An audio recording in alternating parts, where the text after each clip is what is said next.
Supreme Court strikes down a federal sports betting ban. Wendy Patrick joining us now with more for today's Inside the Law. Wendy, good morning. Good morning. Okay, here's the deal. This is a big deal. I think yesterday when we heard about it, it's like, oh, wait a minute, what? What was this announcement and what does it mean? That's right. Well, what does it mean? Let me summarize that. It means that what happens in Las Vegas now is shared with the rest of the country. What? Think about that for a second.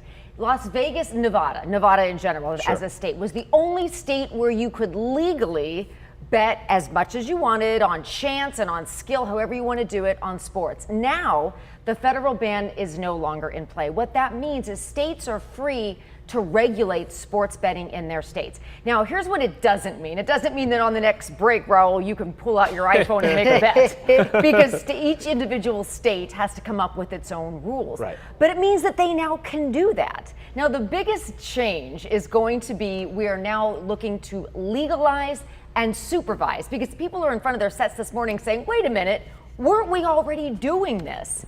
The answer is yes, but not legally. Now, states are able to get a cut of what everybody's going to be making legally sports betting. Okay, so fast forward. Like, what does this mean? Like, well, it means exactly that. States have to go ahead and pass their own rules and laws. Several states are already queued up to do that. New Jersey, obviously. Yeah, being I was one going of to them. ask, how prepared are states to make this happen? Because I was joking with you earlier, like, so all of a sudden now we can put our, no, you said it's not all of a sudden. How prepared are states who never even thought they could do this? Not if at they all. Want to? Not at all. Now, New Jersey, remember, they've been fighting the fight, trying to, the economy of Atlantic City. Chris Christie, the ex-governor, has been really working on this. They claim to be ready within 2 weeks to go ahead and get this up and running. Other states have stepped up to the plate. So while it is game over for the federal government, it's game on for those states that have already have regulations in place, legislation ready to pass, ready to go. Now, you probably are thinking, where is California in the mix?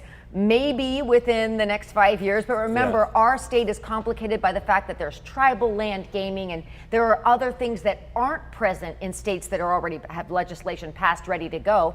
But it's something that everybody's going to be looking at now. It's good news for people who want to be able to finally do this legally. I'm trying to understand, like, paint the picture of what it's going to, are there going to be like places that you can go and do this now? It's a good question, because it could be all of the above. Internet gambling is a booming industry. Oh, yes. And remember, that's something that people have been doing for decades, even though there was no mechanism to regulate that. Okay. But yes, that would be one of the things legislatures will look at. Are there going to be, do you have to go to a casino? Can you do it off of your iPhone? What's that going to look like?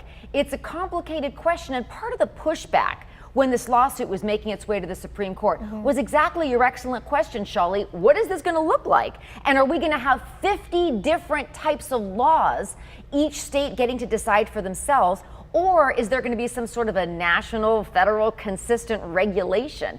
Right now, that ruling yesterday, it's going to be left up to the states, but it remains to be seen whether each state is consistent. I want to go back to New Jersey, because you said the state of New Jersey, they brought on this lawsuit. That's right. So forgive my ignorance on Atlantic City and what you can and can't do there, but they didn't have sports betting in Atlantic City, or still, and then so that's why they did this. And why wouldn't they? It was underground and in all 50 sure. states. They but had legally, gambling. like in Vegas, you couldn't do it in Atlantic City? Vegas you could, Atlantic City you couldn't, and that's part of the reason. So that's why they said, wait a minute, why can they do it and we can't? That's right, and every state was arguing that. New Jersey was arguing that, Nevada was grandfathered into this 1992 ban that went into effect. None of the other states were. What was the ban for? What was the reasoning for it to begin with? Well, part of the reasoning is what the part of the pushback to the lawsuit was, is why are we going to have, 50 different methods of legalized sports gambling? Right.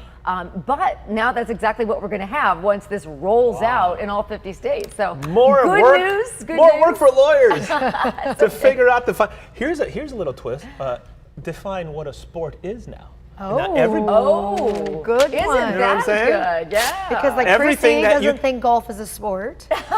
That's right. Well, no, right? but then you can like video game tournaments now. We should talk about that next week. That is an excellent question. Right. What Thank is you, a Wendy sport? Patrick. What does it look like? Thank you. Wow, I'm just glad we're changing Food the for topic for thought. once. Thanks, Wendy.